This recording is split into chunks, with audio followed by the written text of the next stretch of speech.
I received orders to be deployed to Mosul, Iraq, where I knew I was going to have to leave my family, my friends, to protect the Constitution of the United States.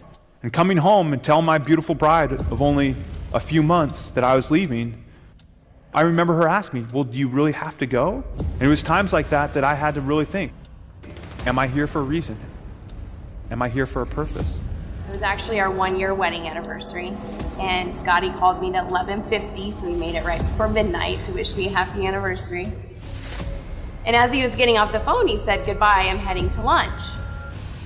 But we had received intelligence that there was a suicide car bomb out there.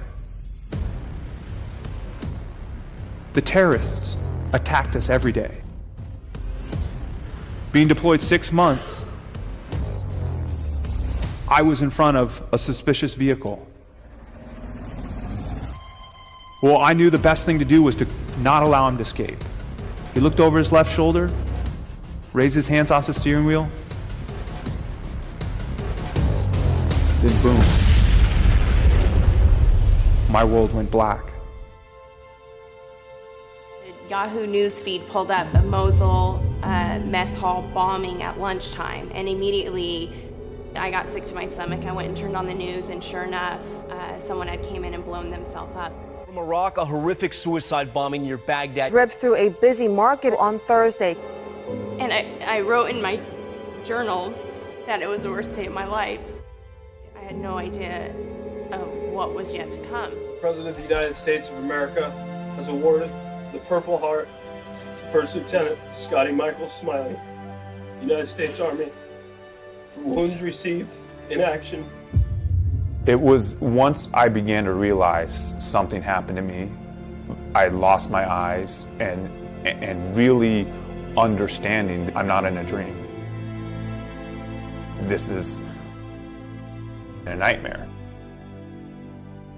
Once the medicine and my recovery really began, they take me out of the medically induced coma, I really began to understand where I was, what had happened, and as the story was repeated back to me several times, I understood this is my new life. I couldn't move my right foot, my right hand was weak. I didn't know how I was going to live life. I couldn't do anything. You know, being able to run fast and to just do anything you ever wanted to do, and now you can't even move, let alone you can't see. You never will be able to see again. I chose to be angry at my wife, at family and friends and everyone because of what my circumstances were. And as a result, I just got deeper and deeper and darker and darker. The heaviness of what it was gonna take. And that was the darkest that I'd ever been. And there's people that try to come in every day to visit me. Toby Keith, he's a country singer, want to come say hi. No, I don't want to see him. Gary Sinise, an actor, he was Lieutenant Dan in Forrest Gump. No, don't want to see him. 3-star, 4-star generals. No, I don't want to see any of them. And one day, my wife came into the room and said, Scotty, Andrew wants to say hi. And I knew it was Andrew Harris, a boy who I had taught Sunday school years earlier, that he had driven with his dad from West Point, New York, to come and say hi to me.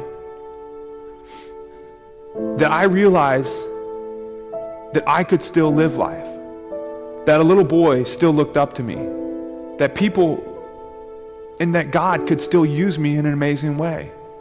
Though I didn't have a clue how, if a little boy still looked up to me and looked at me as an example, I knew that God had me here for a reason. But I had to make a choice.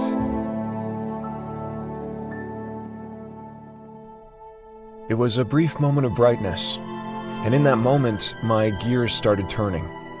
I sat up in my bed and declared, I'm going to take a shower. Tiffany, who would return to my side, freaked out. Scotty, sit back down, she pleaded. But I would not listen. I said with more force, I'm going to take a shower. Cold water sprayed down upon me. I stood there motionless. It was the most horrible shower I've ever taken. Lonely, cold, and dark, but in a small way it washed away some of my helplessness. I had gotten out of that bed and showered. One step forward in a journey with no end in sight, to a new hope. A hope unseen. Ironman Coeur d'Alene. Story of the day Sunday was about a Spokane athlete who ran the Coeur d'Alene Ironman in the dark. KXY4 News has followed Scotty Smiley's journey since April. The Army major blinded by a suicide bomber in Iraq 10 years ago. And he's done everything from climbing mountains to surfing since then. But he wanted to try his first Ironman. I knew I wanted to stay in shape, and what more will make you in shape than a competition, than an event. And so I had some wild hair came out, and I asked my brother-in-law, hey, do you want to do an Ironman with me? You know, there's 101 ways to not have the obstacle prevent you. It's just an opportunity that you can better yourself and be more positive. The Ironman. You see, I'm blind in this Ironman. Listening to the national anthem and the cannon go off. As tears were in my eyes, I knew it was going to be an awesome day. And as those 112 miles on the bike ended, it's now me falling apart. It was beyond miserable. The dropout rate was the highest in Ironman history. They ran out of ambulances to pick up people. They were borrowing trucks. People would come back and say it's mayhem out there. I wanted to quit. I wanted to give up. I talked to Scotty's wife. There were about 6 miles to go. Scotty had been hurting, and he said, 6 miles, let's go. And they did. Obviously, it's extremely emotional just to witness it. It's crazy to say, after 13 miles, my wife saw my pale face. I wasn't eating much. I wasn't drinking. She knew where my mind was, and it wasn't a good place. And she screamed over the audience and said, Scotty, do not give up. You have to do this, and you need to know you're not doing this just for the men and women who didn't make it back, but you're doing it for those that made it back and are still fighting.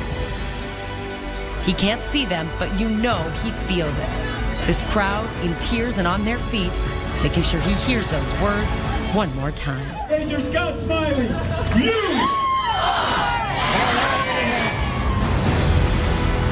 I take full responsibility for what had happened to me.